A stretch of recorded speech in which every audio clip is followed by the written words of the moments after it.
It's a pleasure meeting you today, and also to appreciate and thank AL-HABIBIYYAH Islamic organization. Let's look at somebody beside us and say congratulations. Can we say it again?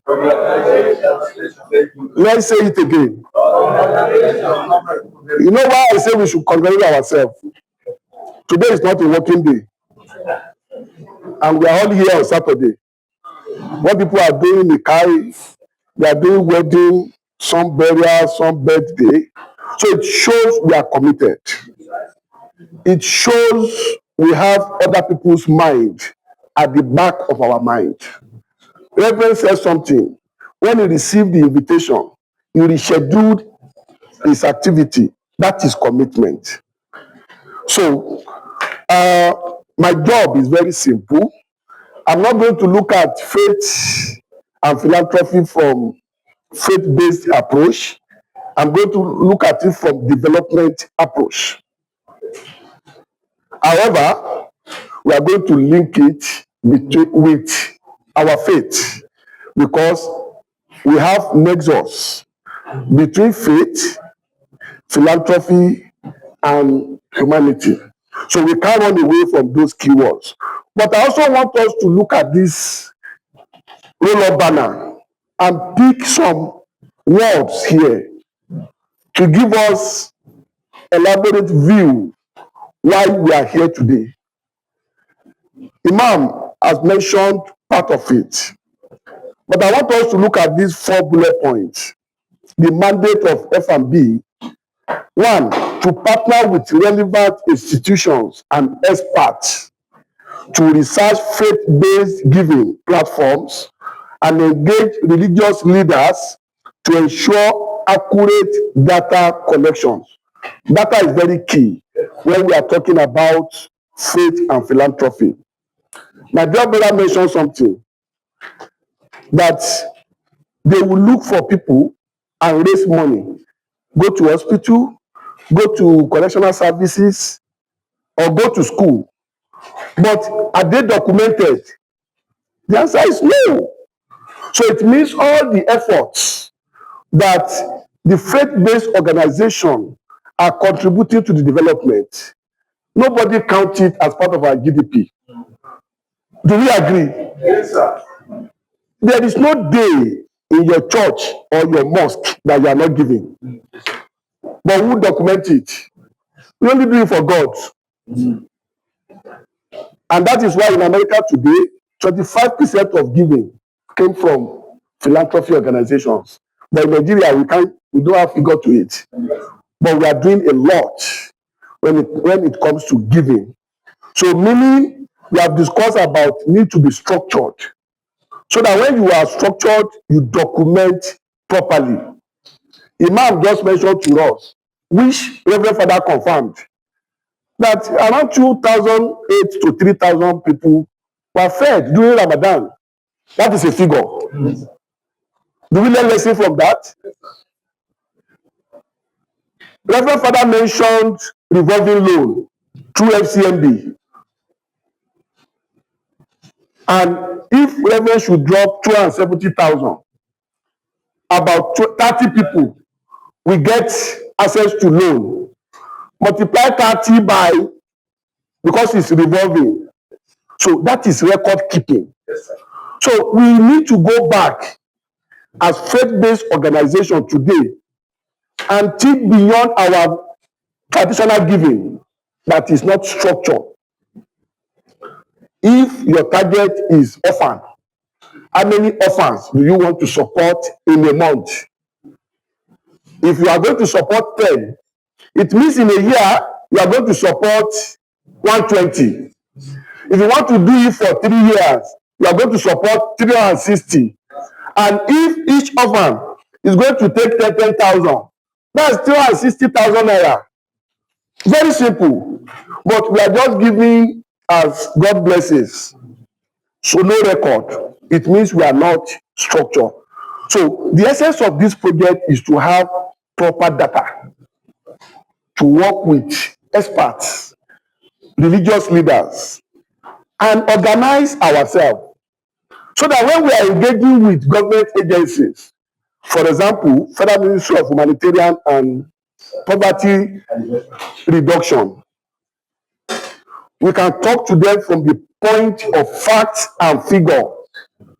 3 days ago, Minister of Finance announced they disbursed 330 billion to Nigerians, vulnerable Nigerians. Did anybody benefit from your church, sir? Did anybody benefit from your mosque? And we are all vulnerable. Our vulnerabilities may differ. Imam is using glasses. His vulnerability that makes him to be using glasses. Mohammed is not using glasses. He's not very able to eyes. So if they are distributing people that need support for eyes, they will not call Mohammed. But they will call me, they will call Madam. But you are vulnerable to another thing. So don't let anybody use language to deceive us. Now we are all vulnerable. But our vulnerabilities differ. That is how we should get it.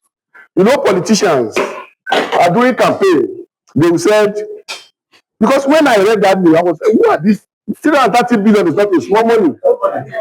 And Pastor just informed us that 750,000 naira will empower 30 women. And that will let me give you a small short about myself. I work with an organization in Ibadan, Oyo State, called Capsulat for Women Development. And we got a grant from African Women Development Fund in Accra, in Ghana.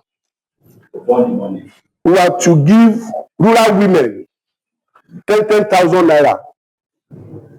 2009, 2010. 10,000 was good money. You know the payback method? 250 naira every Sunday.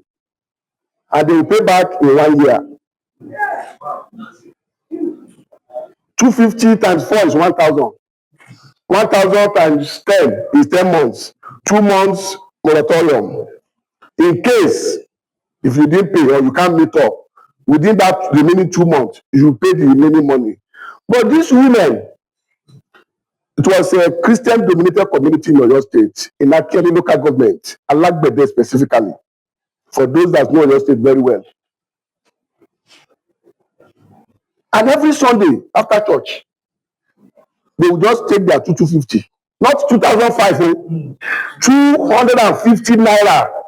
They will go to their secretary and drop it. Every month, we will go there to go and collect 1,000 from Ibadan to that place.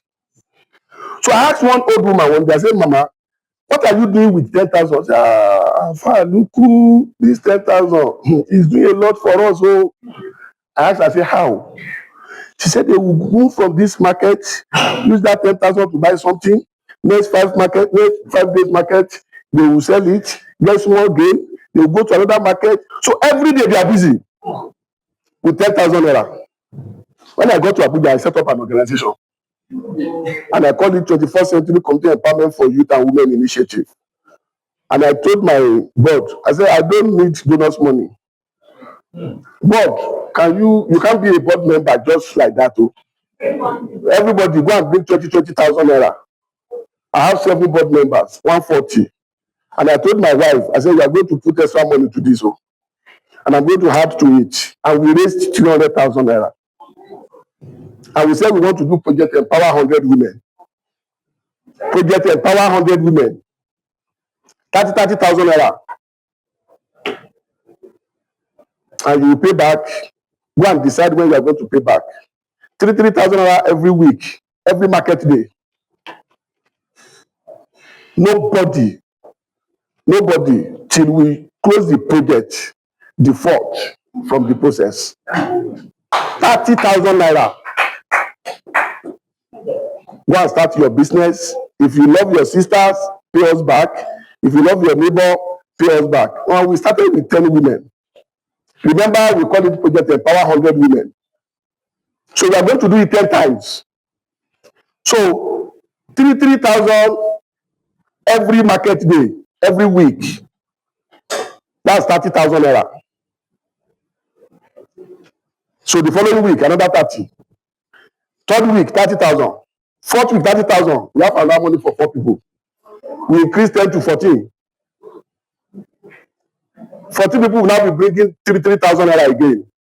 Don't forget it was initial 10. Now they are 14. So another 4 we have to eat.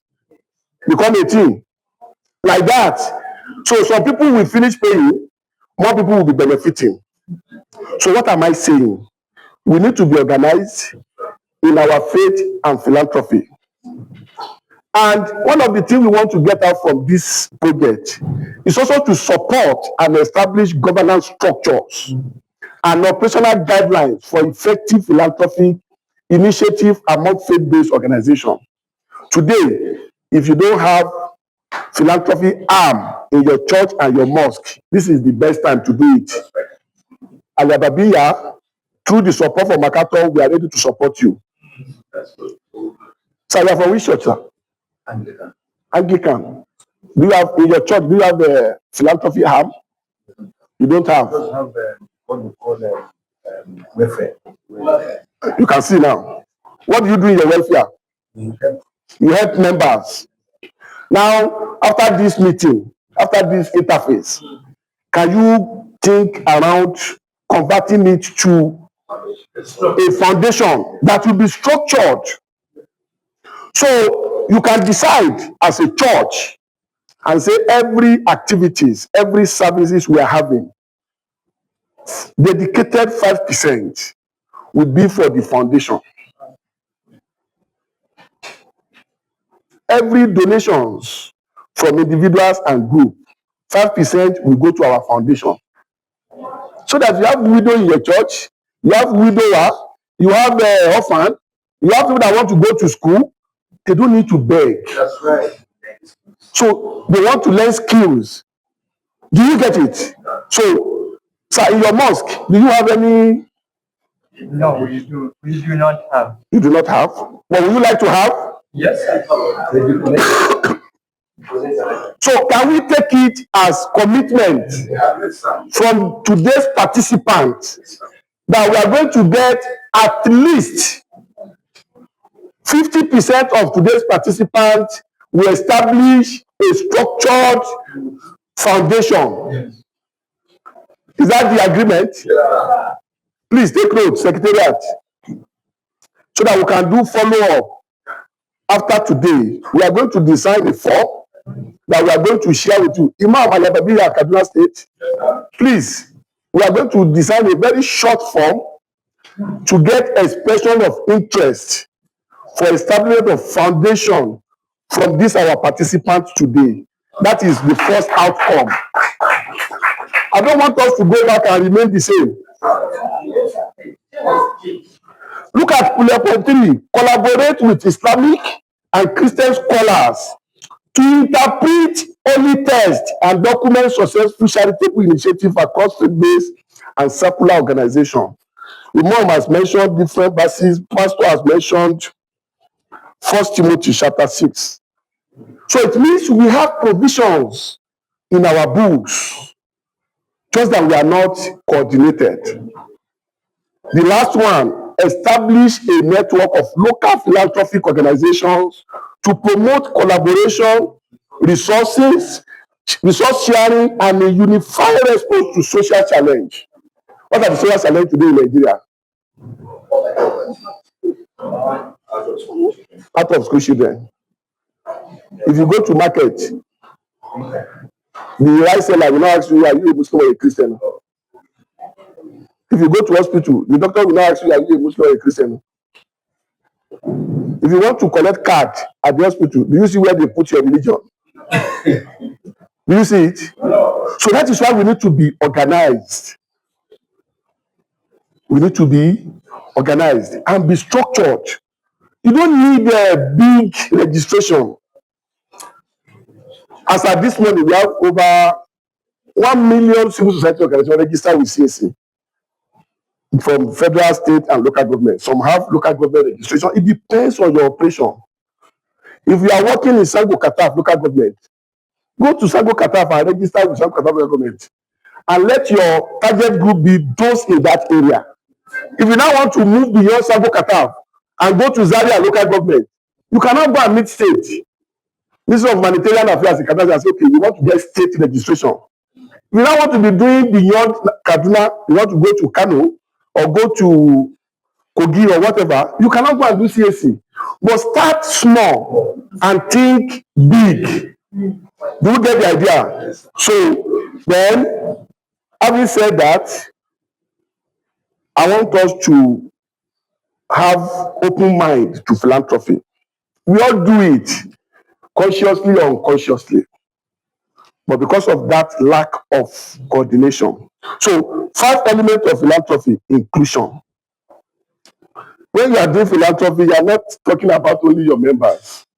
If there is flood where your church is located, you are going to attend to both your members and your non-members. So inclusion is very key. Transparency. Let people trust what you are doing. Practice what you are preaching. Recently, I resigned from an organization because of this component. Empowerment. When you empower, they said if you empower a woman, you have empowered the whole nation. So it means if you empower your community people, you are good. You are good. Collaboration. You can't do it alone. And that is why the issue of religion it won't come in. Your faith remains your faith. Yes, sir. Yes, sir.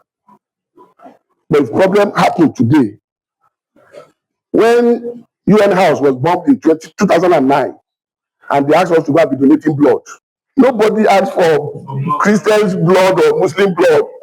What we after that was we want to save life. So you need to collaborate, and when you collaborate well, you will celebrate because you'll be happy. There will be peace. One of the journalists asked me that what will this bring about in terms of peace and one English like that. I said no. Politicians divide us. We don't have problem. Yes, sir. We don't have problem. So that is how I want us to look at philanthropy. Then I want to give us one definition that I want us to go with. For many philanthropies, faith can play an important role in our giving. It's very key. Reverend was happy to join AL-HABIBIYYAH to distribute food. So, what is the Faith and Philanthropy Network? Imam and Reverend, they have been together for over years. That's networking.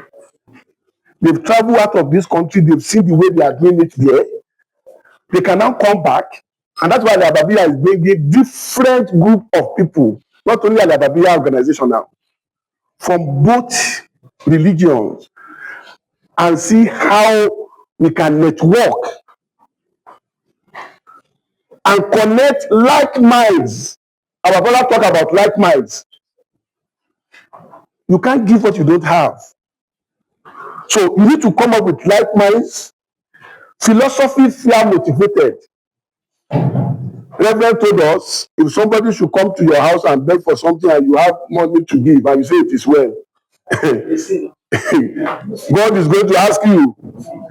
So it means we need to be motivated by the same faith, value, so that collectively we can drive social impact and innovation and shape the future we want to see.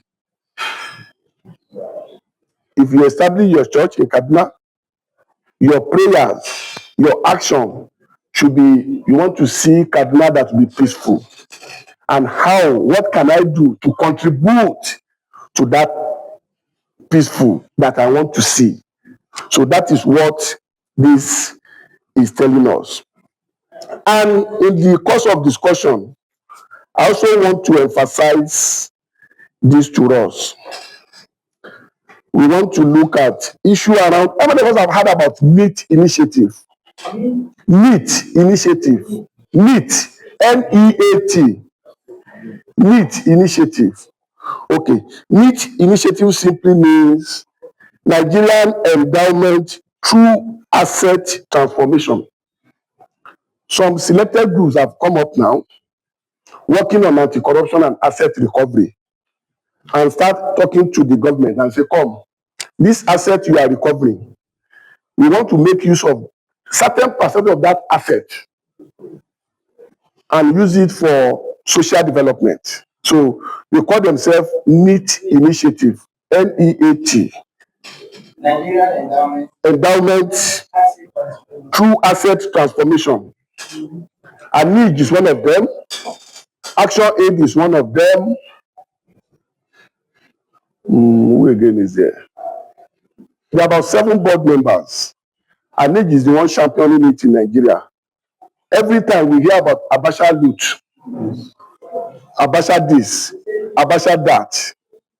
So they want to take certain percentage and use it effectively. So it's the same thing faith and philanthropy is talking about.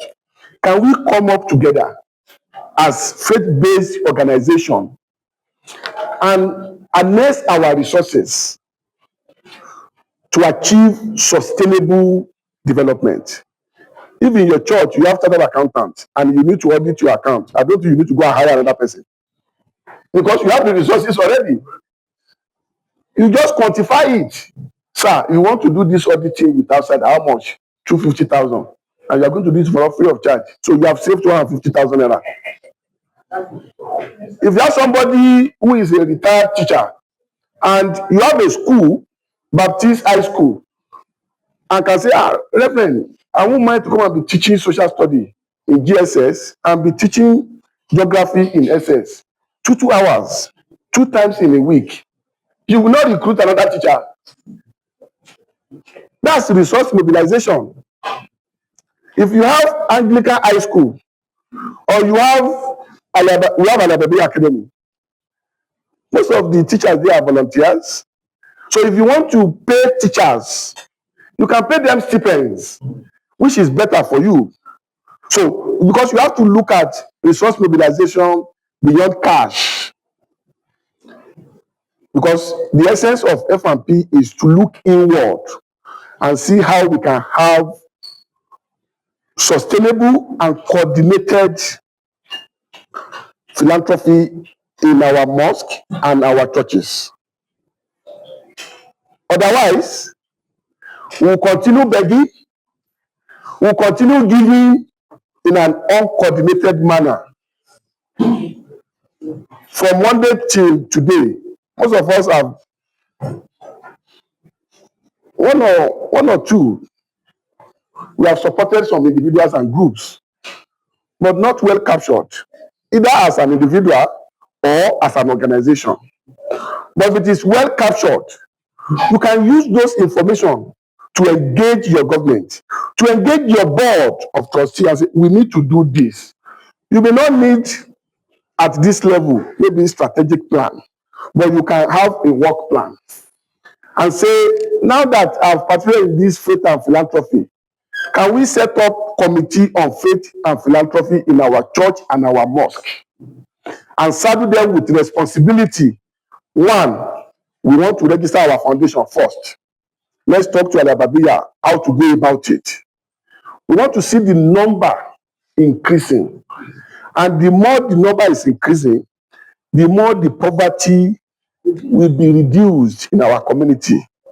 And we all have rest of mind. Do we agree? Yes. So, any organization here with foundation, apart from AL-HABIBIYYAH, okay, which organizations are? NASFAT. Okay. You have NASFAT Foundation. And it's independent of NASFAT. It has its board of trustees, it has its own account, and you have your records intact. Then how do you engage Nigerians? There's going to be an interactive session. I only ask this question. We engage Nigerians through so many orientation, awareness, and most of the time we use Ramadan period for our solemnization. So how do you sustain the foundation? There are some that come up through private partnership, and there are some that come through the board of directors, and there are some that come through the small scale enterprises. So you are engaging with private sector, that is public-private partnership. Yes. PPP. Yes. You also leverage on your board of directors. And then on small scale management enterprises. So why I ask that question? Because we don't want us to start what we won't be able to finish. So do we hear from you now? So when you are designing your foundation, you have to put that clause, how to sustain it. So that if Oga is not the pastor in that church again, that initiative should not die.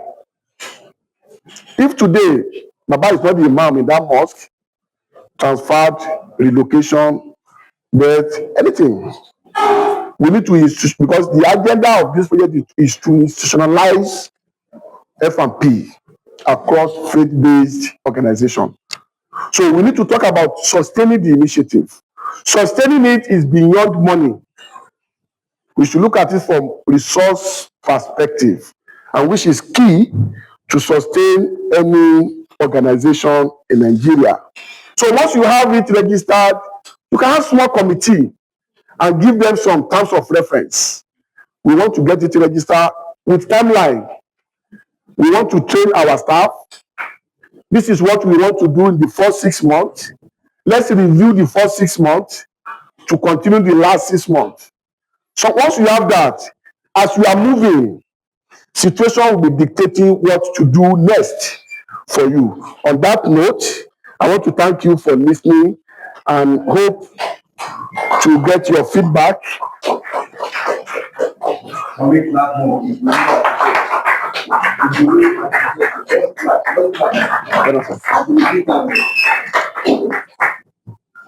I know some of us will have stolen today if it did not perform. If it did perform,